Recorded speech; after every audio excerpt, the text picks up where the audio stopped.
We began this month talking about the legendary Tatsunoko production, and it's only fitting that we end the month by talking about an equally legendary, but more controversial figure in the anime industry, Carl Macek. One of the most prominent men in anime culture in America, Macek was a screenwriter, producer, director, and jack of all trades that laid the groundwork of how anime is adapted and licensed here in the US. He originally got his start in the industry proper at Harmony Gold, where he was responsible for a number of anime titles, most notably fucking Robotech! That should be the end of the discussion right there. The man created Robotech. Case closed. But nope, there's more to the story. He left Harmony Gold and co-founded Streamline Pictures with Jerry Beck, which was responsible for pretty much every anime in the late 80s and 90s. We're no stranger to these titles, as we've covered a great many of them over the course of the show. From Twilight of the Cockroaches to Wicked City, to Fist of the North Star, to freaking Akira, Streamline's place, and thus Macek's place in anime history, is cemented. And here is also why Macek isn't as universally lauded as some of his contemporaries. For all the good he's done for the industry, which is immeasurable by the by, some have taken a more critical eye towards his adaptation practices. To say the least, this all boils down to that one little series I mentioned earlier, Robotech. Or, as it's known in Japan, Macross, Southern Cross, and Mospeada. It's no secret that Robotech is really 3 different series spliced together to make one story, and that fact chafes at the purists out there. Further, Macek had a very loose approach as to how strict the translated scripts should stick to the original Japanese. You could make the argument that Macek was less an adaptation screenwriter and more of an abridger. Not that I would know anything about abridging, of course. You know what I hate? Jews. Just thought you should know. I was going through a phase. But I get the frustration that certain people have with this sort of approach to adaptation. Anime is a singular story with an intended way of being told, and the localization should be in service to this intention.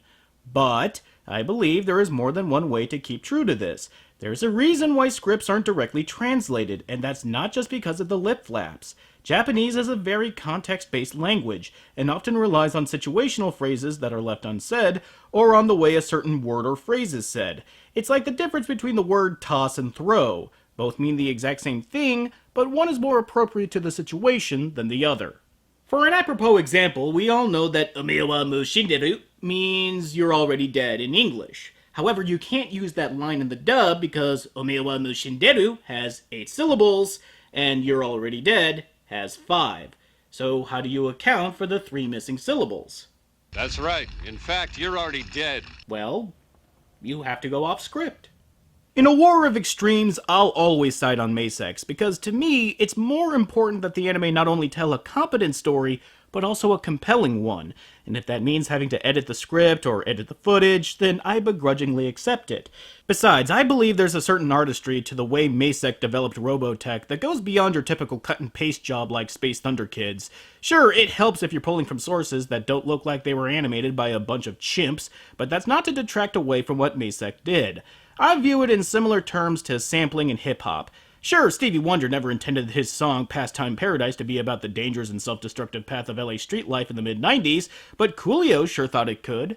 Is Gangsta's Paradise a lesser song for having taken an element from a previously unrelated song and then spinning it into something completely new? Of course not. Ice Ice Baby is.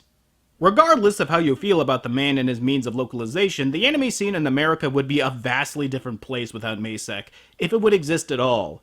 Sadly, the man died back in 2010 of a heart attack, but he left a legacy that he was still refining up until his death, having been working on Naruto up until he died. If you have the time, I recommend listening to the podcast that he did with Anime News Network 3 months before he passed away. And if you want to learn some more about him in Streamline Pictures, CartoonResearch.com is hosting a few recently written articles written by Fred Patton, detailing the history of the company. Hopefully I managed to seed an interest in learning about the man, but this episode is not just about Macek. This is about an anime that he directed and Tatsunoko produced. And man is it ever in their wheelhouse. Robot Hunter Casshern. Continuing the theme of science ninjas, Robot Hunter Casshern is an OVA series based on the Casshern franchise, which began as a television series in 1973, which recently saw a reboot with Casshern Sins in 2008. No matter the medium though, all entries tell the same basic story, that of Tetsuya Azuma, a human turned robot that battles the nefarious Neoroids bent on enslaving mankind. Wait, an android with a human consciousness named Azuma? No! Something's happened to Azuma-san! Take a breath, people! Robot Hunter Casshern isn't nearly as bad as that train wreck. I mean, it can't be that bad. I mean, it's physically impossible for it to be that bad. Right? Right, because it isn't. In fact, it's a cheesy fun ride from start to finish, marred by some really confusing decisions and our protagonist being a one-note wet blanket.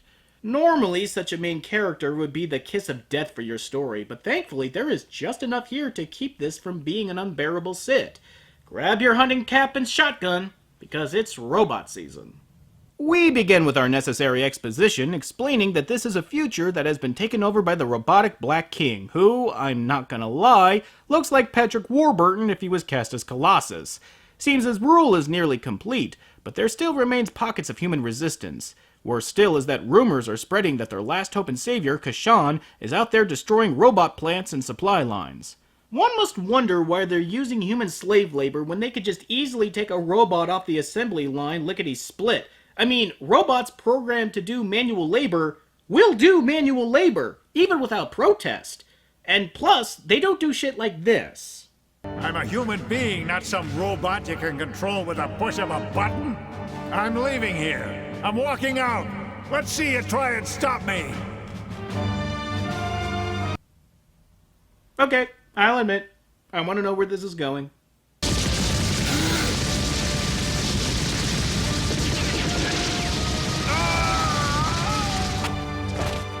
Way to go, John Connor! What would the rest of the human race do without you? I guess I'm so enamored by this guy's either massive balls or massive idiocy to think that the most logical conclusion would happen. I mean, what did this guy think? They'd say they're sorry and send him packing with a Hallmark card and a fruit basket? Shit. Our bad. We still cool homes.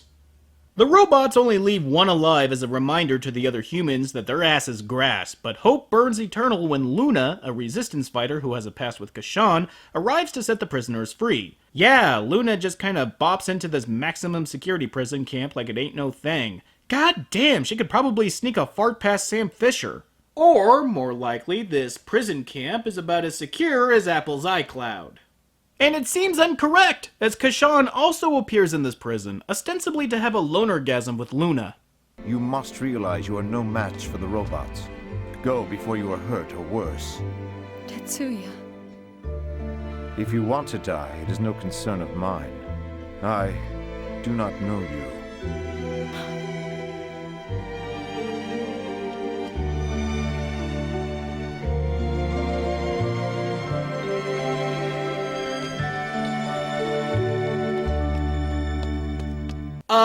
Hello? Guards? Patrols? Crazy man with a shiv drunk on Pruno? Anyone? Are you sure that Casshern is the only one capable of beating them? Because I'm pretty sure they're beating themselves at this point. Regardless, the guards finally get a beat on her when she's ratted out by a prisoner in exchange for his freedom and safe passage. Dude, if you couldn't escape from this sieve of a prison, then how do you expect to survive in freaking Mad Max world outside? That the bots double-cross him and crucify/electrocute him to death comes as no surprise, and when Luna is led out to a pavilion to be publicly executed to dampen the morale of the workers, it's no surprise either. What is a surprise is Casshern's ass-kicking robot dog! Yep, Casshern crashes the execution, then calls upon his robot dog Friender to literally clean house on these bots.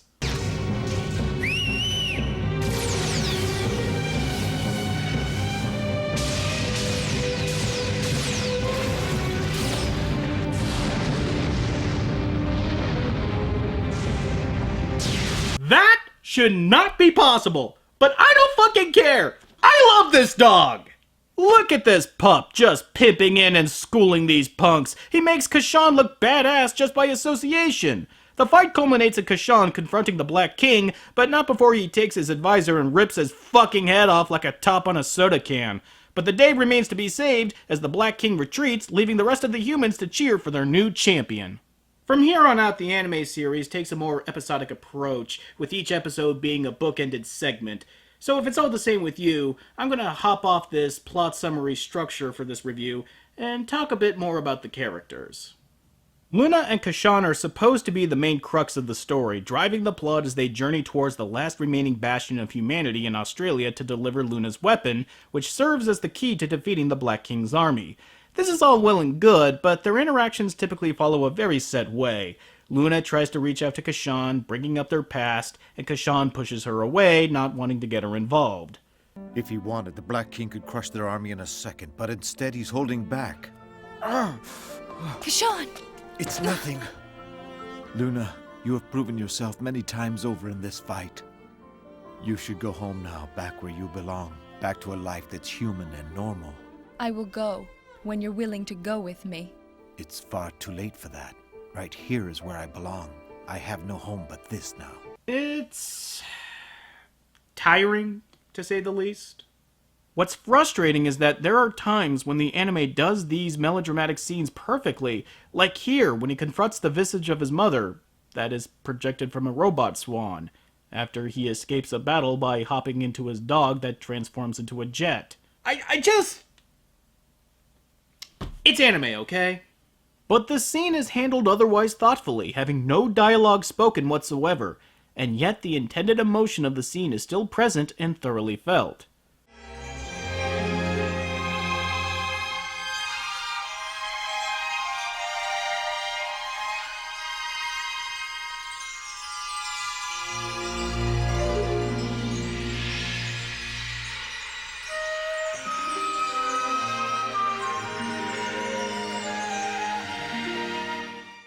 What I like best about this scene is that there is so much that you can tell about what is going on without one single word of dialogue uttered. In fact, at this point, the anime doesn't even state that this is his mother, but you can gather that information on your own just by how they look at each other. Not only that, we also know that she can only appear when there is moonlight. How? Because her entrance and exit is marked by shots of the moon being exposed and then shrouded in clouds. All of this information is imparted on the viewer using nothing but judicious editing, emotive characters, and a surprisingly well-composed score. I mean, yeah, at the end of the day, Robot Hunter Casshern is supposed to be a fun action show with robot ninjas fighting each other and shit, but I don't know. I think it's because of that these scenes hit so hard. It's like we weren't expecting a quiet, somber scene like this. Granted, the drama can get pretty heavy-handed and unnecessary, especially after the umpteenth time we see Luna and Casshern angst. Not that Casshern doesn't have license to be angsty, as pulling a Jeff Goldblum from The Fly to transform into a cyborg to save the world from a robot that your scientist father created would leave anyone with issues. It's just that the drama quickly loses its appeal the more it's run over. Further, the Black King has his own issues as far as being an antagonist is concerned. While he acts like any given evil for evil's sake villain, including tossing the human scientists they've captured into the abyss after the robots he designed were failing to subdue Casshern, his existence is predicated upon one of the oldest cliches in sci-fi. The tyrant who calls himself Black King began his existence as android BK-1, part of a global environmental protection project devised by my father. There are no strings on me. How is it that every single roboticist in the future has never read Isaac Asimov? I mean, fuck, the guy who wrote Batman and Robin has read iRobot. I mean, technically he did. I mean, he thumbed it. Okay, it got lost in the backseat of his car after he rented it from the library, but at least he's heard of it. His character has not only been done to death, but it's wholly against his personality and actions. This robot is supposed to be protecting the Earth, and shockingly to his programming, that means enslaving humans? I respect human life so much that I will save the species even from themselves. Of course, they will live only in captivity, but at least they will survive. So, forced labor camps and daily whippings equals respecting human life? All humanity lies prostrate before me. My My great triumph is nearly accomplished. If there be such a thing as a god in heaven, then he must be an android. Okay, now you're comparing yourself to God and demanding their prostration for you have dominion over their... Where the fuck is this coming from? Honestly, it's pretty clear they screwed the pooch when it comes to the Black King, and it's a real shame too, because when he's acting like a bombastic villain, he's a really fun and engaging character. But with this whole I'm just doing what my programming tells me to do angle, it just makes no sense at all. The more I think about Robot Hunter Casshern, the more problems I keep finding within the narrative. But the interesting thing, well, to me at least, is that despite all these problems I keep finding, I still like the show regardless. I can't very well pretend that the show is flawless, but who says I, or you, or anyone else can only like flawless things? Sure, the villain's motivation is all over the map, and yes, the drama can be overbearing, and yes, the plot has a ton of convenient setups, but the low points don't outweigh the highs. The fight scenes are plentiful and fun, the music is haunting and moody, and when the show allows itself to be fun, it's hard not to be swept up in it. I mean, come on! Fire-breathing robot dog that transforms into a jet! How do you not love that? And all throughout the show, there are these little tiny nuggets of Masek's touch that I really appreciate from an adaptation perspective. Be it a certain line of dialogue or line read, there always seems to be a moment that can only come from Masek's directorial hand.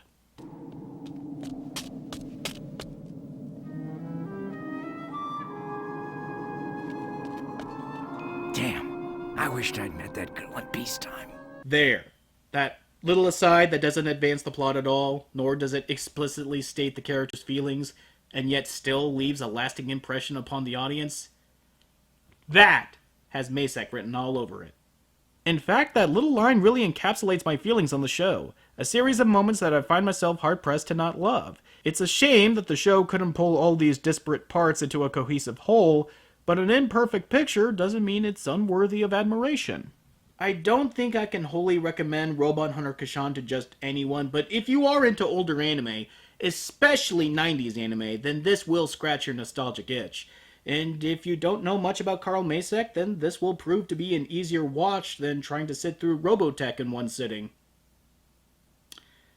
Well, Tatsunoko month came and went, and while it was fun while it lasted, duty calls.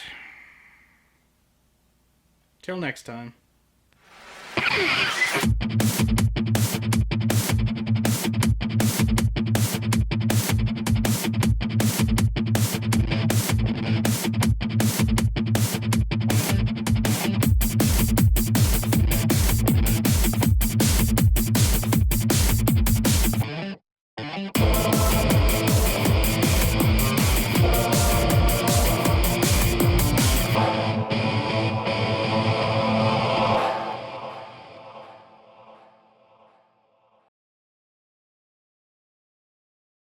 Long live your Lord High Regent Sage!